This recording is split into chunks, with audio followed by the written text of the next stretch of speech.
Good morning, good afternoon sa inyong lahat dyan guys, worldwide, nationwide, Luzon, Visayas, Mindanao, ang init.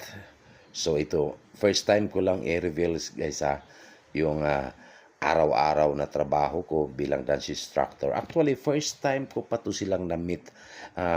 Kinuntak lang nila ko sa aking page. So magpaturo daw sila dahil mayroong birthday celebration. So nandito na ako ngayon from Tayuman LRT Station. So yun ang instruction sa akin from Tayuman LRT Station going to Dr. Santos Station, pinakadulo na sa Las Piñas na. Pero ang init kasi guys, oh grabe. Siyempre pag mahirap na DI, ganun talaga, kailangang magtiyaga ka para may malaga. Sinama ko na rin dito ang pwesto na Jollibee sa baba ng LRT Station ng Tayuman kasi nga pag maalala ko yung bumagsak na Jollibee doon sa General Santos, nakakawawa talaga na, buti na lang walang nasawi. So ito yun guys, sa ilang sandali lang dumating na yung train going to Las Piñas, yung sa last station na Dr. Santos LRT Station. So ayan, sasakay na ako. First time ko lang talaga tong idinitali sa inyo kung ang trabaho, kung paano mag-umpisa, lalo na kung first time mong puntahan yung lugar, hindi mo pa sila kilala, hindi mo pa sila nakausap ng personal. So ito ang pinakamabilis na sakyan, LRT, from dahil malapit ako sa Tayuman, so dito ako nagsimula. So dire-diretso lang ang biyahe. Ito yung pinaka mula mas dito madali sa Manila hanggang mapunta ng Las Piñas.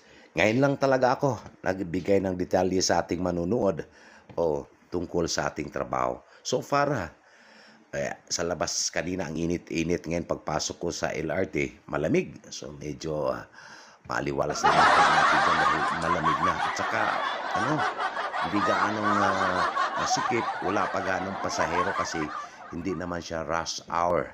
So oras pala nang nagbiyahe ako dyan, siguro mga 2:30 PM. So ayan, relax lang din yung mga pasahero. Kung tingnan nyo naman, kahit may pwede pa namang maupuan, pero yung iba gusto talagang tumayo So yung iba naman patulog-tulog na lang dahil malayo pa siguro yung biyahe. Yung iba bumaba na, mayroon din ibang papasok, so hindi nagtutulakan. Si kuya relax na relax. Hanggang sa ilang sandali nakarating na rin ako sa Dr. Santos Station sa may Las Piñas. Pinaka last na station na to guys, going to Las Piñas. Ang akala ko kasi hanggang Baclaran lang ang biyahe na to. Ngayon lang kasi ako nakagala na naman doon sa Las Piñas na mayroon na palang diretso.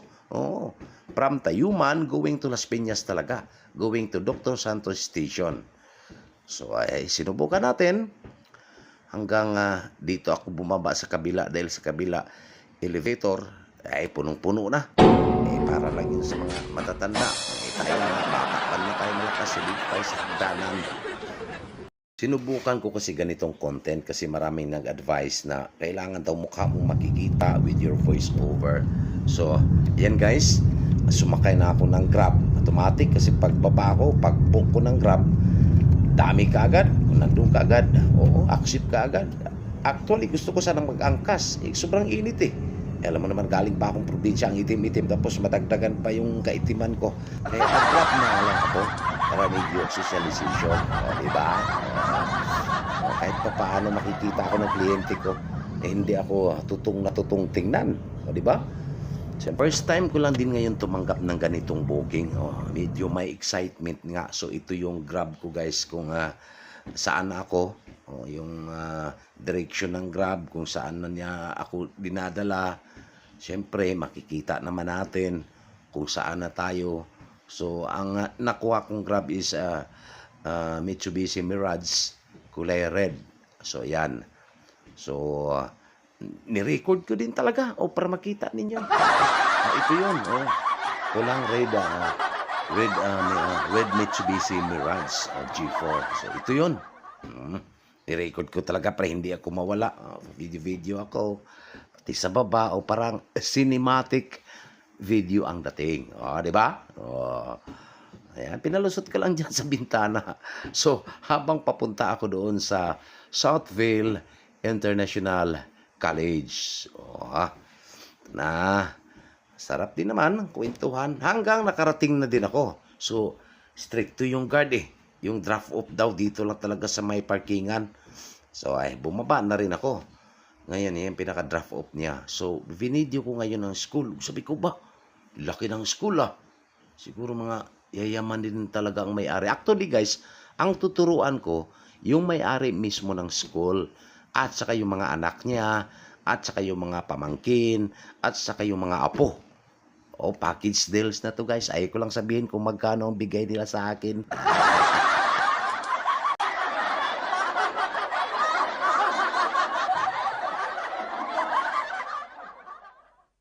So, papunta na ako doon sa may entrance talaga, or mismong gate ng naturang school, para mag-logbook daw ako.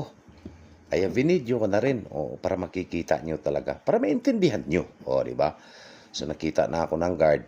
Yun pala, binili na pala ako sa guard na may darating na guwapong dance instructor dyan. I-accommodate mo ha.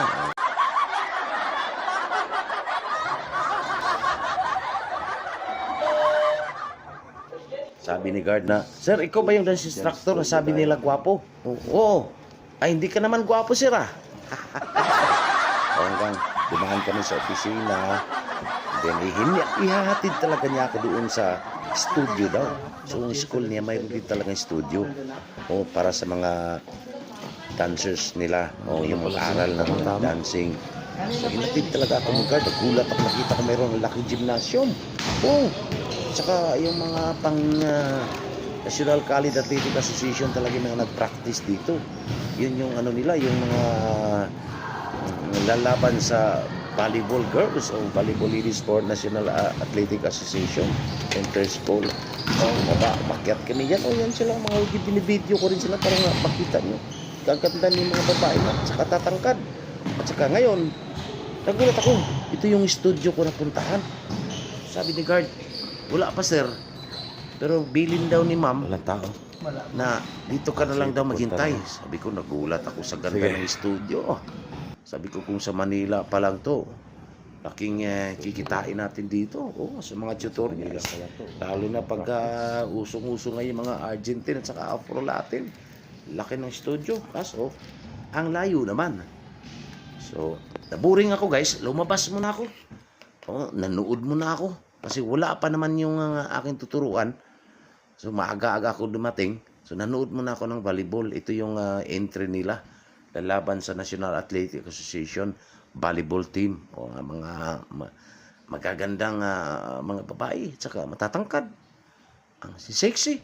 Kaya, hindi mo na ako pumasok agad sa studio. Nanood muna ako ng mga laro nila. Di ba?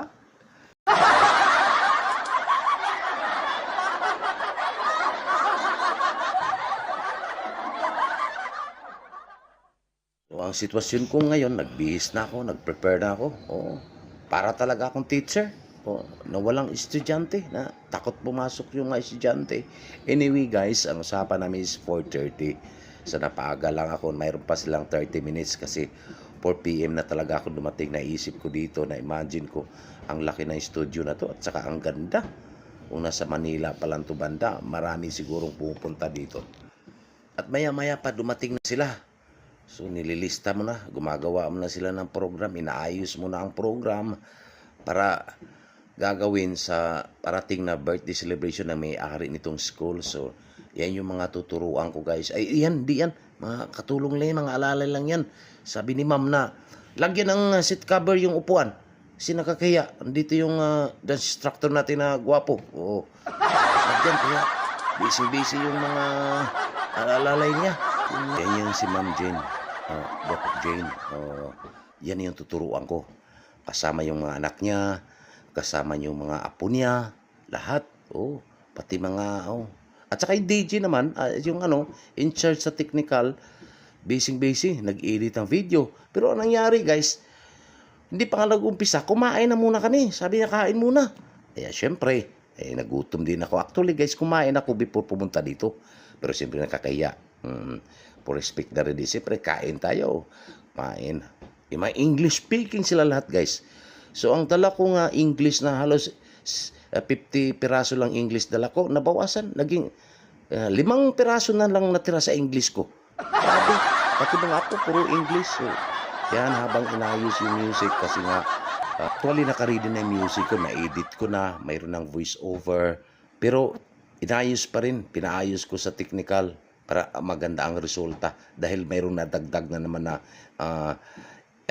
exit ng music. So ito yung mga tinuturuan ko, guys, yung sa gitna, yung mag-birthday sa June 11. Ito yung sa mga apo.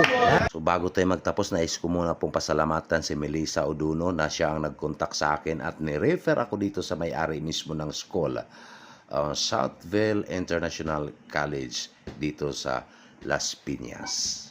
Thank you for watching, guys. Hindi ko muna ipapakita yung sayaw namin, syempre, hindi pa maipalabas eh. Pagpatapos na ng palabas, saka ko na ipapakita. Oh, good luck sa atin. Doc Jane, thank you so much for trusting JBR TV. Hi. Smile. Happy birthday. Thank you for the beautiful choreography of my 57th birthday.